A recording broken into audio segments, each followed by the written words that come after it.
ये तो सही है कि मुसीबतों से गुजरना पड़ा, कभी झुग्गी में रहना पड़ा, कभी सड़कों पर कपड़े धोने पड़े, कभी खाने को नहीं था, और फिर आप एक्सपोर्टर बनना चाहते थे।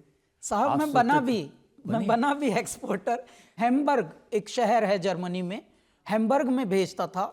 और यहाँ पे जो मदर टेरेसा साड़ी है, वुडन हैंड ब्लॉक प्रिंटिंग के होते हैं, तो वो सब हम हैंडीक्राफ्ट्स होते हैं, थोड़े आर्टिफैक्ट्स होते हैं, टेबल लैंप्स होते हैं, वो वॉल हैंगिंग्स होते हैं, वो तो ये सब हम राजस्थान, जोधपुर, जयपुर और हमारे यहाँ भी लाल किला और सुंदरनगर, इन जगहों में इसके डीलर थे, इनसे हम कलेक्ट करते थे और भिजवाता था। तो मेरा बड़ा सही चल गया जुगाड़बाजी।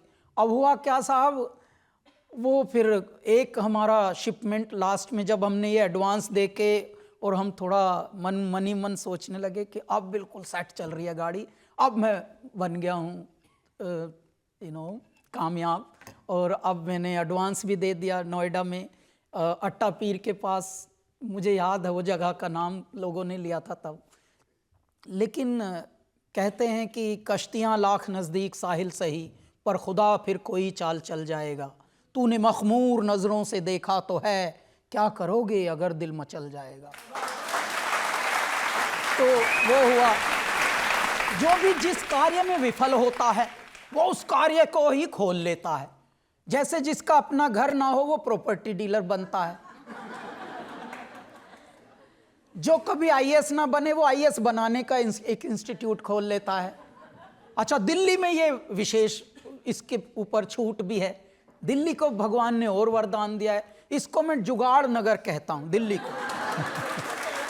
तो यहाँ बहुत जुगाड़। तो मैंने जब जिस आयु में घर छोड़ा, उस आयु में पता भी नहीं था कि घर छोड़ने के बाद चुनौतियाँ क्या क्या आती हैं।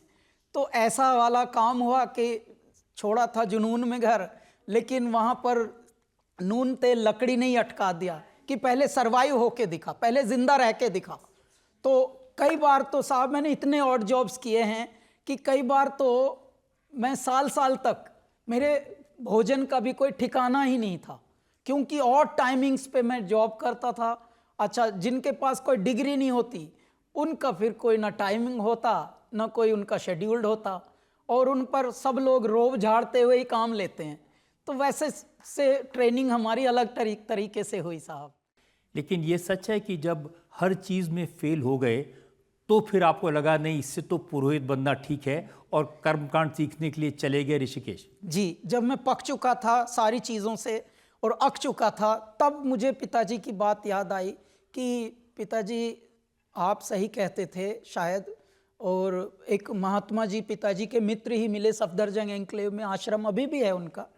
तो वो उन्होंने बताया कि चलो तुम मेरे साथ चलो परमार्थ निकेतन ऋषिकेश में और वहीं सीखना। स्वामी परिपूर्णानंद जी थे। तो ये कर्मकांड सीखना, 6 साल में तुम पुरोहित हो जाओगे, तुमको कहीं मैं भेज दूंगा, चाहे मॉरिशस या कहीं, 1-2 जगह का नाम लिया, सिंगापुर या मॉरिशस। तो मुझे अचानक लगा हर चीज़ में तो विफल हुआ ही हूँ, अब क्या पता कर्मकांड सीख के पंडित बन के, क्या पता विदेश में जाके पंडित बनेंगे, तो इसमें पिताजी जैसे 100-150 रुपया नहीं कमाएंगे दिन के, कुछ अच्छी इनकम होगी। तो चलो कोई नहीं, लौट के बुद्धू घर को आ गए। तो वैसा हुआ साहब। लेकिन फिर क्या है कि करणहार करतार जो भी हैं, चले खूब तुरप की चाल लगा के रंगों का ताता, रचना के रचनाकार का खेला समझ नहीं आता। कुछ ऐसे खेल रचते हैं कि वहां भी ऋषिकेश में भी जब हम कर्मकांड सीख रहे थे, तो उस वक्त हमारे जो साथी थे, हमारे क्लासमेट्स कहें जिनको, वो हमसे 7-7, 8-8, 9-9 साल छोटे। अब हम 21 टाइप के हो गए हैं, 12-13 की आयु से निकले, धक्के खाए यहाँ वहाँ, अब हम 21 के होके पंडित बनने गए हैं। अच्छा, हमारे जो साथी हैं वो 13-14 साल वाले हैं। तो थोड़ा वहाँ कॉम्प्लेक्स मन में आया, यार अब मैं ये कर रहा हूँ, भगवान मैं क्या, हर जगह मैं विफल होता हूँ दाता, अब मेरी यहाँ परीक्षा लेने भेज दिया आपने। तो उसी वक्त सब सारी चुनौतियाँ जब इकट्ठी हुई थी, तभी हमने अपने आप को समाप्त करने का भी निर्णय लिया था साहब, इसको ठीक से बताइए ना कि गंगा में डूब गए थे आत्महत्या करने के लिए। हाँ, पूरा हमने डूब गए थे और कुदरतन बात है कि हम अब जिंदा हैं, आपके समक्ष हैं और किस रूप में हैं ये भी आप बड़ों का आशीर्वाद है। ये हुआ साहब।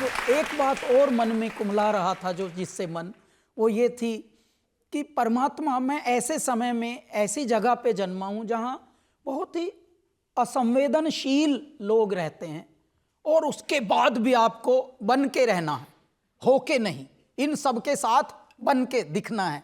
जैसे आप सब मिलेंगे किसी से भी तो पहला प्रश्न सब मनुष्य करते हैं मशीन की तरह, हाउ आर यू, कैसे हैं आप, सब ठीक है? कुछ लेनी देनी नहीं है। अच्छा, जो बेचारा सामने वाला है भले वो अपने में हो, लेकिन अचानक उसको अब उस मशीन की तरह ही होना पड़ेगा। जी मैं बहुत अच्छा हूं, जबकि पता लगा सुबह से फ्रेश भी नहीं हुआ। कई बार ऐसी समस्या होती है, लेकिन उसको भी वो बनना पड़ेगा जो बना रहा है। अच्छा, यही कोई बना रहा है, कोई बन रहा है, कोई है नहीं।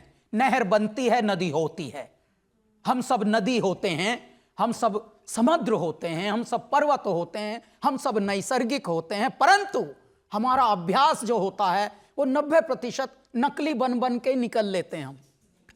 ये है सच्चाई। तो इस ऐसी कौतूहल से, ऐसे बहुत ही किंकर्तव्य विमूढ़ मन से मेरे मन में एक दिन आया कि क्यों ना मैं जीवन की लीला ही समाप्त कर दूं। मेरे दाता, शायद मैं गलत जगह पैदा हुआ हूं, गलत समय पे पैदा हुआ हूं। तो कूदे और पीछे से कोई हमारे ही छात्रावास का सीनियर कूदा और मुझे निकाल के, थोड़ा मैं बदहवास था, पूछने लगे कि तुझे तो तैरना नहीं आता, तो फिर तू क्यों कूदा, तू मरने गया था क्या? मेरे मुख से निकला हाँ मरने गया। एक दिया मुझे रसीद तगड़ा। तो मैं पूरा 24 घंटे तक रजत जी रूम से बाहर नहीं निकला, ये सोच के कि मेरे दाता मैं यहाँ भी विफल हुआ। मैं जो भी कृत्य करता हूँ, जो भी करता हूँ, मैं विफल होता हूँ। I am a prodigy of failures. मैं शायद विफलताओं की ही उत्पत्ति हूँ मेरे दाता। तो मेरे जीने का समझ नहीं आ रहा, मैं क्यों हूँ, मुझे आपने क्यों जन्माया है। तब तक ये प्रश्न चलते थे मन में। आज लेकिन उसके इतने उत्तर दिए हैं मेरे दाता ने, इतने कि मैं तो कहूँगा कि मूल तो छोटा होता है, ब्याज ही इतना कर दिया कि मूल याद ही नहीं आ रहा।